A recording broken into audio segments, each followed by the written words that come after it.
அனைவருக்கும் அன்பு வணக்கம். நண்பர் நாகராஜ் ஃபோன் பண்ணியிருந்தாரு. சொல்லுங்கள் தம்பி, ரொம்ப நாளாச்சு ஃபோன் பண்ணி நல்லா இருக்கீங்களா அப்படின்னு கேட்டேன். அண்ணே ஒரு ஹெல்ப் பண்ணணும்னாரு. சொல்லுங்கள் உங்களுக்கு இல்லாதா அப்படின்னு. ஒரு வீடியோ ஒன்று வேணும் அப்படின்னாரு. ரொம்ப நாளாச்சு உங்கள் வீடியோ நம்ம சேனலில் போட்டு அப்படின்னு. அதுக்கு என்னங்க பண்ணிடுவோம், எதை பற்றி பேசணும் அப்படின்னு. இந்த இடி ரெய்டு இருங்க நாகராஜ். இந்த இடி வந்து எங்கெங்கெல்லாம் ரெய்டு போனாங்க, யார் யார் வீட்டில் என்னென்ன கட்சிது, யார் யார் எங்கெங்கே ஓடி போனாங்க, யார் யார் என்னவா ஆக போகிறாங்க, இந்த விஷயம்லாம் நமக்கு தெரியாதுங்க, நமக்கு எந்த சோர்ஸும் கிடையாது அப்படின்னு. அவசரப்படாதீங்கன்னு, நம்மக்கிட்ட ஏராளமான சோர்ஸ் இருக்குது. நான் அதை பற்றி கேட்கல. அந்த இடி எதுக்காக ரெய்டு போனாங்க அதுவா நாகராஜ்? அது வந்து ஏதோ ஊழல் அப்படின்னு சொல்கிறாங்க. அண்ணே அந்த ஊழலை பற்றி எனக்கு தெரியும்ண்ணே அப்படின்னாரு. அது கரெக்டு. இந்தியாவில் பிறந்துட்டு ஊழல் பற்றி தெரியாமல் இருக்க முடியுமா? குழந்தையா பிறந்து அதுக்கு பேர் வைக்கிறதுலேருந்து பள்ளிக்கூடம் சேர்த்து, அதுக்கப்புறம் காலேஜ் சேர்த்து, அதுக்கப்புறம் வேலைக்கு போய் கல்யாணம் பண்ணிக்கின்னு, அது குழந்தை குட்டி பெற்றுக்கின்னு, அதை பள்ளிக்கூடம் சேர்த்து பேர் ஆனால் மூச்சு வாங்குது.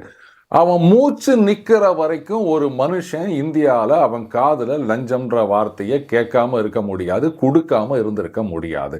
நான் லஞ்சம் கொடுத்ததே இல்லை அப்படின்னு ஒரு இந்திய குடிமகன் சொல்கிறான் அப்படின்னு சொன்னால் அவனை கொண்டு போய் மியூசியத்தில் தான் வைக்கணும் அப்படின்னு நினைக்கிறேன். சரி, அப்போ வேறு என்ன தான் வேணும் அப்படின்னு. இல்லைண்ணே இந்த இடி அப்படின்னாலே ஏதோ வந்து மணி லாண்டரிங் அப்படின்னு சொல்கிறாங்களே, அப்படின்னா என்ன அப்படின்னாரு. தம்பி எனக்கு துணி லாண்டரிங் தான் தெரியும், மணி லாண்டரிங்லாம் தெரியாது, என்ன விட்டுரு அப்படின்னு. நான் எப்படிலாம் சொல்கிறீங்க, உங்கள் வீடியோலாம் பார்த்துக்கிறேன், பின்னாடி எவ்வளோ பெரிய லைப்ரரி, எவ்வளோ புத்தகம்லாம் வச்சுக்கிறீங்க அப்படின்னாரு. இப்படித்தான் பல பையன் ஊரை ஏமாற்றிட்டு சுற்றிட்டு இருக்காங்க போல இருக்குது. தம்பி அது இன்டர்நெட்டில் ஃப்ரீயாக கிடைக்கிற படம்ப்பா, நீ வேணா பாரு, ஒவ்வொரு நாள் ஒவ்வொரு மாதிரி இருக்கும் லைப்ரரி அப்படின்னு. இல்லைண்ணே அவங்க வீட்டுக்கு வந்துருந்தேன், அங்கே கூட வந்து புத்தகம்லாம் வச்சுக்கிறீங்களே அப்படின்னாரு. அதான் இந்த மாதிரி அலங்காரத்துக்கு வாங்கி அடிக்கினா இப்படித்தான் எசகு பிசகாக மாட்டிப்போம் அப்படின்னு நினைக்கிறேன். சரி, இப்போ என்ன தான் வேணுன்ற உனக்கு அப்படின்னு. மணி லாண்டரிங் பற்றி நீங்கள் சொல்லியே ஆகணும் அப்படின்னாரு. சரி ரைட்டு, ஏதோ எனக்கு தெரிஞ்சதை சொல்கிறேன், ஆனால் இதை கேட்டுட்டு யாராவது எதையாவது ட்ரை பண்ணுறேன் அப்படின்னு சொல்லிட்டு மாட்டிக்கினீங்கன்னா அதுக்கு நான் பொறுப்பு கிடையாதுங்க. ஏன்னா இந்த துணி லாண்டரிங் மாதிரி தான் மணி லாண்டரிங், அதாவது கருப்பை வெளுப்பாக்குவது.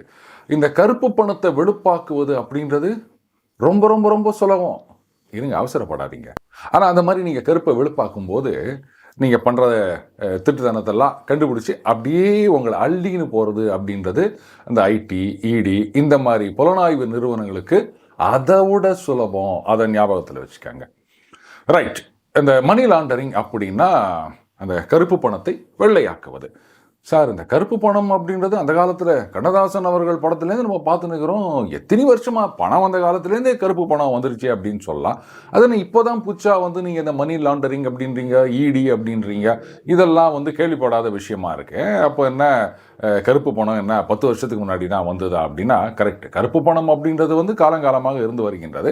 அது மனுஷன் அவனுடைய மனசுக்குள்ளே இருக்க அந்த அழுக்கு அதுதான் வெளிப்படுகின்றது கருப்பு பணமாக. சரி, உலக நாடுகள்லாம் ஒன்று சேர்ந்து ஒரு பிரச்சனையை பற்றி விவாதிக்கின்றார்கள். அதாவது இந்த உற்சாக மருந்துகள் இதெல்லாம் இருக்குல்ல. ஆமாம், இது வந்து சவுத் அமெரிக்காவில் அதிகம். இவங்க வந்து திருட்டுத்தனமாக இதை விற்கிறாங்க. இதனால் இளைஞர்கள் சீரழிகிறார்கள், நாடு நாசமடைகின்றது, அது ஒரு பக்கம். ஆனால் அந்த பணம் ஏராளமான பணம், அதை வச்சுக்கின்னு தனி ராஜாங்கமே நடத்திட்டு வராங்க, தனி ஆர்மியே வச்சுக்கிறாங்க அவங்கெல்லாம். அப்போது இந்த பணம் இதெல்லாம் வந்து வெள்ளையாக மாற்றினாதான் அவங்க வந்து எதையாவது வாங்கிறது, ஊடு வாங்கிறது, இல்லை மற்றது வாங்கிறது அப்படின்றத பண்ண முடியும். இதுதான் கருப்பை வெளுப்பாக்குவதுன்றது. அப்போ இதை தடை செய்ய வேண்டும். அப்போ தான் வந்து இவங்களுடைய ஆட்டம் அடங்கும் அப்படின்றதுக்காக உலக நாடுகள்லாம் கொண்டு வந்தது தான் இந்த ஆன்டி மணி லாண்டரிங் அப்படின்ற விஷயம். இதில் எல்லா நாடுகளும் அந்த ஒரு சட்டம் அவங்க வந்து கைட்லைன்ஸ் கொடுத்துருவாங்க. அதுக்கு ஏற்ற மாதிரி உலக நாடுகள் சட்டம் போடுவாங்க. இந்தியாவில் அதற்கு பெயர் prevention of money laundering act. இது தாங்க முதல்ல அந்த உற்சாகமான விஷயங்களுக்கு மட்டும் கொண்டு வந்ததை. அதுக்கப்புறம் என்ன பண்ணாங்க, இந்த யானைகளை தந்தங்களுக்காக வேட்டையாடுவது, அப்புறம் அந்த புலி, காண்டாமிருகம் இதையெல்லாம் வேட்டையாடுவது, இப்படி கண்டதையும் வேட்டையாடிக்கின்னு அப்புறம் சில எக்ஸோட்டிக் பேர்ட்ஸு, அதுக்கப்புறம் மரங்கள் இதையெல்லாம் கடத்துவது, இதையும் அதனுடைய பர்வியூவில் கொண்டு வந்தாங்க.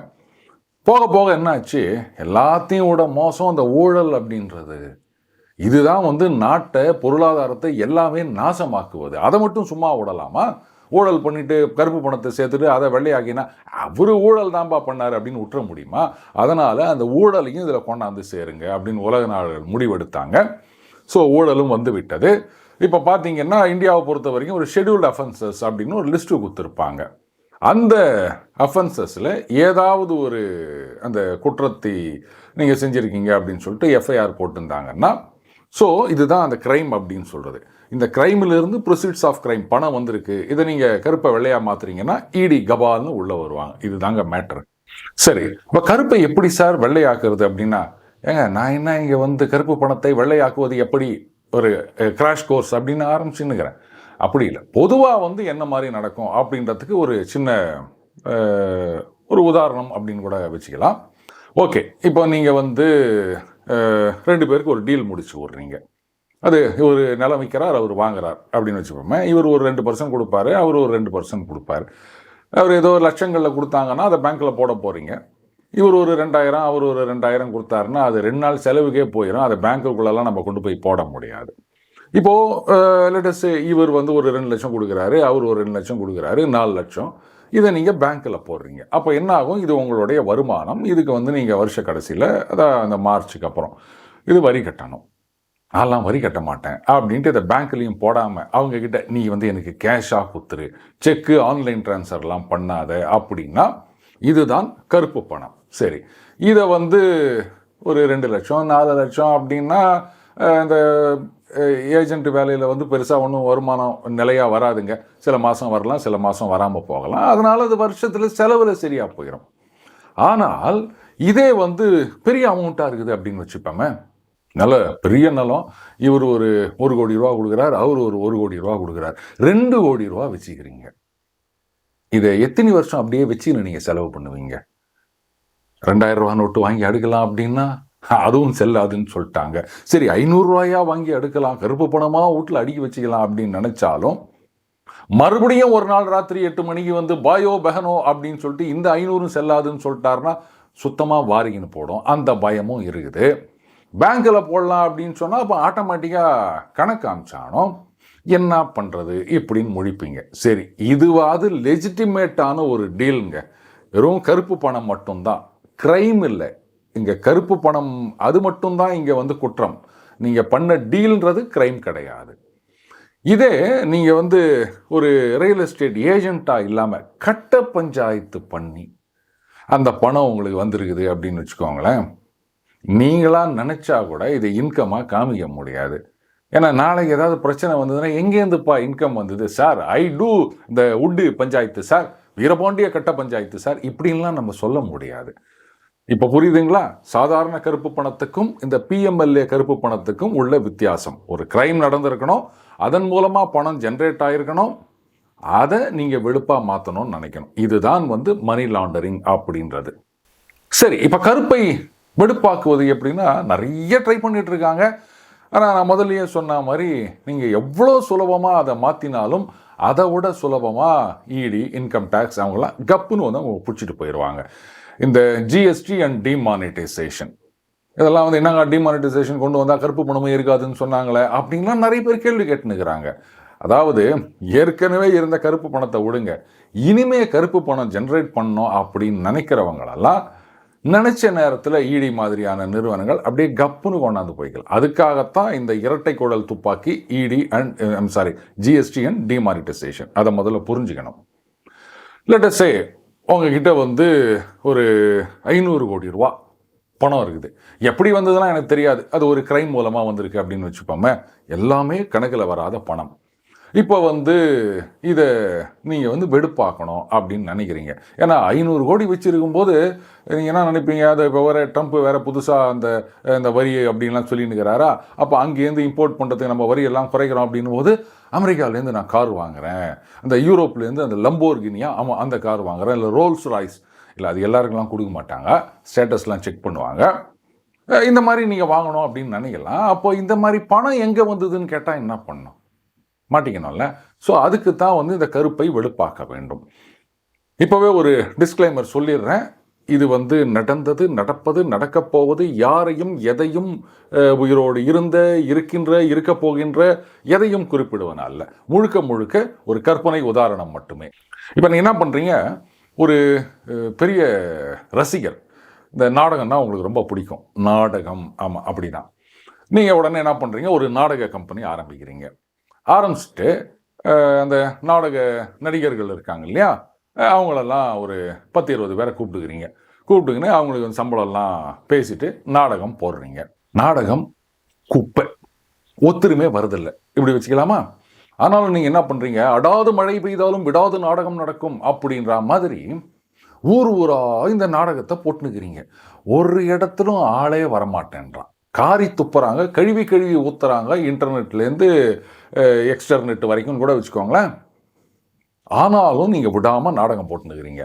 அண்டு கூடவே நீங்கள் செட் பண்ணி வச்சுருக்கீங்க இல்லையா, அவங்களாம் என்ன பண்ணுறாங்க பார்த்தீங்களா, இதோ இங்கே நாடகம் போட்டாங்க, இன்னைக்கு என்ன வசூல் தெரியுமா, 1 கோடி ரூபா வசூல், 10 கோடி வசூல் அப்படின்னு தினிக்கும் ஏற்றிக்கினே இருப்பாங்க.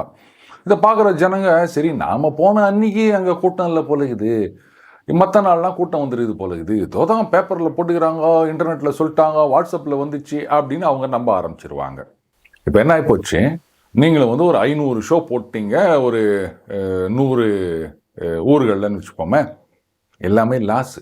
ஏன்னா போக வர அந்த வண்டி சத்தம், அதுக்கப்புறம் அந்த நாடக நடிகர்களுக்கு கொடுக்குற அந்த சம்பளம், அந்த பின்னாடி ஸ்க்ரீன் எடுக்கிறவர், மியூசிக் போடுறவர், அந்த லைட்டு செட் பண்ணுறவர், ஹால் வாடகை, இப்படி எவ்வளவோ இருக்குது. கடைசியில் கணக்கு பார்த்தா உங்களுக்கு நஷ்டம்தான் வருது. ஆனால் நீங்கள் என்ன பண்ணுறீங்க பாருங்க, இன்னைக்கு நாடகத்துக்கு மட்டும் ஹவுஸ்ஃபுல்லு, 500 பேர் அங்கே கெப்பாசிட்டி அப்படின்னு சொன்னால் 1000 பேர் டிக்கெட் வாங்கின்னு அப்படின்னு நின்றுன்னு பார்த்தாங்க. இப்படியே சொல்லிட்டு அப்படி வருமானம் வந்ததா நீங்கள் கணக்கு காமிக்கிறீங்க.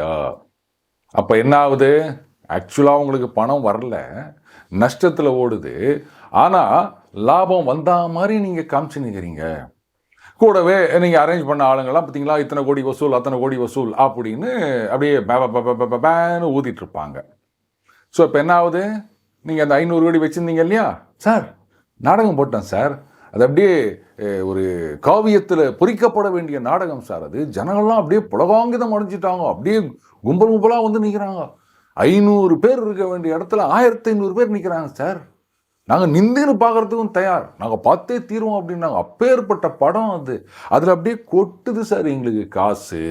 இப்போது முடிஞ்ச அளவுக்கு அந்த பணத்தை கணக்கு அமிச்சிட்டிங்களா, சரி 500 கோடி முடியாது, ஒரு 100 கோடி அப்படின்னா அப்போ என்ன பண்ணுறது, மீதி 400 கோடிக்கு இன்னொரு 4 நாடகம் போடு சார். அப்போ என்ன இவ்வளோ சுலபமாகுது, அப்போ இது மாதிரி எல்லாம் பண்ணிட மாட்டாங்களா அப்படின்னா, இதான் இப்படித்தான் சுலபமாக இருக்குது அப்படின்னு நினச்சிக்கின்னு போய் எல்லாம் அந்த வலையில் விழுந்து விடுவது. இது சுலபம், நான் ஏற்கனவே சொன்னேன், அதை கண்டுபிடிக்கிறது இடிக்கு ரொம்ப ரொம்ப சுலபம் அப்படின்னு. இந்த டிமானிட்டைசேஷன், ஜிஎஸ்டி அப்படிங்கிறது இரட்டை கோடல் துப்பாக்கி. அண்டு இதில் ஏராளமான சிக்கல்கள் இருக்கின்றன. ஆனால் தப்பு பண்ணுறவங்க பெரும்பாலும் என்ன நினைக்கிறாங்க, இதெல்லாம் யார் கண்டுபிடிக்க வரா, இதெல்லாம் ஒத்துன்னு தெரியாது, அப்படியே நினச்சிட்டு இருக்காங்க. பெரும்பாலும் அந்த குற்றம் செய்பவர்கள், தோஸ் ஹூ கமிட் கிரைம், அவங்க இப்படித்தான் நினைக்கிறாங்க. இதை நான் நிறைய பார்த்துட்டேன். எப்படி இந்த அளவுக்கு ஒரு லெத்தார்ஜிக்காக இருக்காங்க, இல்லை கொஞ்சம் கூட அதனுடைய சீரியஸ்னஸ் புரியாமல் இருக்காங்க அப்படின்னா தெரியல. அது என்ன தைரியத்தில் அவங்க அந்த மாதிரி பண்ணுறாங்க அப்படின்றத இன்னி வரைக்கும் என்னால் புரிஞ்சிக்க முடியலைங்க. அப்போ எத்தனை பேர் மாட்டி நிற்கிறாங்க அவனுக்கு முன்னாடினா, அதெல்லாம் ஒன்றும் ஆகாதுங்க. இப்படி தான் நிறைய பேர் நினைக்கிறாங்க, தப்பு பண்ணுறாங்க, மாட்டிக்கிறாங்க. இவ்வளோதாங்க மணி லாண்டரிங் அப்படின்றது. சரி, இதையெல்லாம் ஈடி எப்படி போய் பிடிப்பாங்க அப்படின்னா, எல்லாத்தையும் விலாவாரியாக சொல்ல முடியாது. வேணும்னா நீங்கள் ட்ரை பண்ணி பாருங்கள். அப்போ ஈடி கபால்னு உங்களை தூக்கிட்டு போவாங்க. அப்போது ஒன்றா அந்த ஈடி ஆஃபீஸர்கிட்ட கேளுங்க, சார் நான் எதுவும் மாட்டிக்க மாட்டேன், இதெல்லாம் கண்டுபிடிக்க முடியாதுன்னு நினச்சின்னு பண்ண, நீங்கள் எப்படி சார் பிடிச்சிங்க அப்படின்னு கேட்டு பாருங்க. ஒருவேளை அவங்க சொன்னால் சொல்லலாம், சொல்லலை அப்படின்னாலும் ஒன்றும் பண்ண முடியாது. ஏன்னா அங்கே போனால் நீங்கள் தான் எல்லாத்தையும் சொல்லணுமே தவிர அவங்க எதையும் சொல்ல மாட்டாங்க. ஆல் சட் அண்ட் டன், இந்த prevention of money laundering act அப்படின்றது உலக நாடுகள், இதில் இருக்கின்ற ஏராளமான ஃபினான்ஷியல் எக்ஸ்பர்ட்ஸ், அதுக்கப்புறம் அந்த லீகல் லூமினரிஸ், இன்வெஸ்டிகேட்டர்ஸ், இந்த புலனாய்வு நிறுவனங்கள், அதை சார்ந்த தலைவர்கள், இன்வெஸ்டிகேட்டர்ஸ், இவங்க எல்லாரும் சேர்ந்து உருவாக்கின கைட்லைன்ஸ், அதன் அடிப்படையில் உருவான சட்டம் இது. ஸோ அவ்வளவு பேர், அதுவும் ஃபீல்டில் இந்த எக்ஸ்பீரியன்ஸான பல பேர் சேர்ந்து உருவாக்கின அமைப்பு சட்டம். அதை அவ்வளோ சுலபமாக ஏமாற்றணும் அப்படின்னு யாராவது நினச்சாங்கன்னா, ரைட், விரைவிலேயே டொக்கு ஆர் ஒரே டொக்கு ஈடி கதவை தட்டுவாங்க. நீங்கள் வீட்டில் இல்லை அப்படின்னாலும் சீல் வச்சுட்டு போயிடுவாங்க. மீண்டும் அடுத்த பதில் சந்திப்போம். வணக்கம்.